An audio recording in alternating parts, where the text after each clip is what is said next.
Un soldat russe repéré sur le front de Pabrovsk a été ciblé par un drone FPV. L'opération a été menée par l'unité Wormbuster de la 414e brigade de drones ukrainienne, une composante des Oiseaux de Muya. Un soldat ukrainien a lancé un obus de mortier de 120 mm sur un sous-sol abritant des soldats russes, sans survivants signalés. Dans la direction de Khersonen, des combattants du 73e centre d'opération spéciale navale ont détruit une base russe camouflée, où des munitions pour des raids contre les positions ukrainiennes étaient stockées.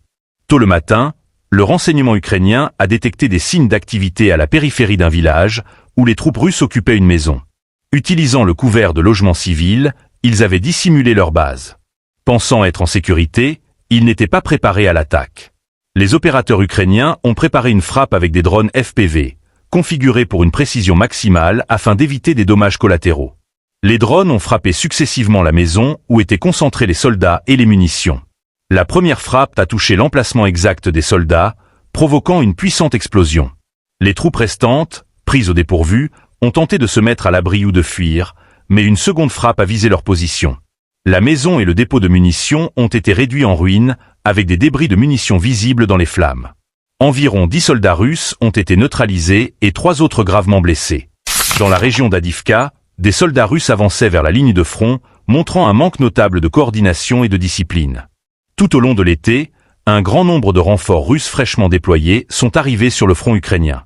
Dans la direction de Dinette, des combattants de la 72e brigade mécanisée Bulaba et de l'unité Shadow ont capturé un moment frappant. 2 soldats russes tentaient de se cacher sous leur véhicule blindé endommagé lors d'une frappe de drone FPV ukrainien. Une vidéo montre un drone de reconnaissance ukrainien repérant 3 soldats russes près du véhicule. Constatant qu'ils étaient suivis, ils ont hésité à quitter leur abri. Après discussion, 2 d'entre eux se sont glissés sous le véhicule, pensant que le drone ne pourrait pas les atteindre, tandis que le 3e restait à l'intérieur. Dès que les 2 soldats se sont positionnés sous le véhicule, le drone FPV a frappé, pénétrant le véhicule et déclenchant une puissante explosion. Le soldat à l'intérieur a été touché au centre de la détonation, et les 2 autres sous le véhicule ont également subi les effets de l'explosion. Lorsque le véhicule a pris feu, leur abri s'est transformé en piège, les empêchant de s'échapper. La 93e brigade mécanisée ukrainienne a repoussé une attaque russe dans la région de Tchesovyar, capturée par des drones. 4 soldats russes ont été exposés au feu de riposte ukrainien. Les soldats ukrainiens, soutenus par des grenades et un appui aérien, ont porté un coup significatif aux forces russes. Des soldats russes se sont retrouvés piégés dans un petit bâtiment où ils s'étaient réfugiés. Une frappe de drone chargée d'explosifs a détruit la structure, sans survivants signalés. Un drone FPV ukrainien a repéré un soldat russe seul à découvert. Paniqué, le soldat a tenté de fuir à plusieurs reprises, mais ses efforts ont été vains. Malgré ses gestes désespérés, le drone a accompli sa mission. L'unité Oiseaux de Muya de la 414e brigade de drones ukrainienne a suivi un soldat russe avec un drone FPV. Ce dernier a couru de toutes ses forces pour échapper au drone, mais en vain. Une unité de reconnaissance aérienne de la 68e brigade mécanisée a détecté une moto et un VTT russe près d'un poste de contrôle à Tayakino, dans la région de KSK. Un drone a détruit les véhicules en quelques minutes. Dans la région de Louhansk, à Novadrezinsk, les forces ukrainiennes ont repéré un char T-72 russe et un dépôt de munitions à proximité. Un drone FPV guidé par fibre optique a été lancé, détruisant à la fois le char et les munitions stockées sous un bâtiment. Un soldat russe conduisant un véhicule militaire a repéré un drone ukrainien au-dessus de lui. Paniqué, il est sorti du véhicule et a tenté de l'abattre, l'incident étant filmé par la caméra du véhicule. Malgré ses tirs répétés, il n'a pas réussi à neutraliser le drone.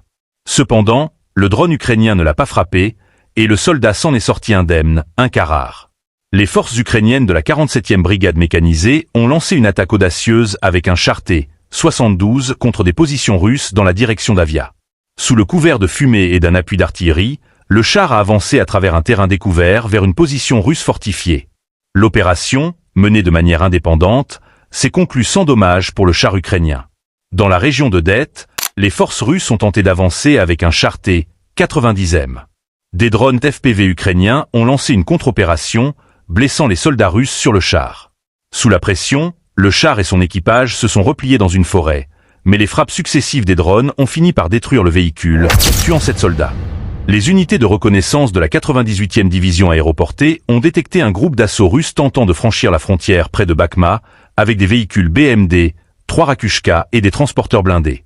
Un véhicule blindé russe, repéré le long des voies ferrées, a été neutralisé par une frappe de drone ukrainien. Une seconde frappe a détruit un véhicule de récupération BTS, 4 basé sur un châssis de T-54/55, grâce à l'unité Wormbuster.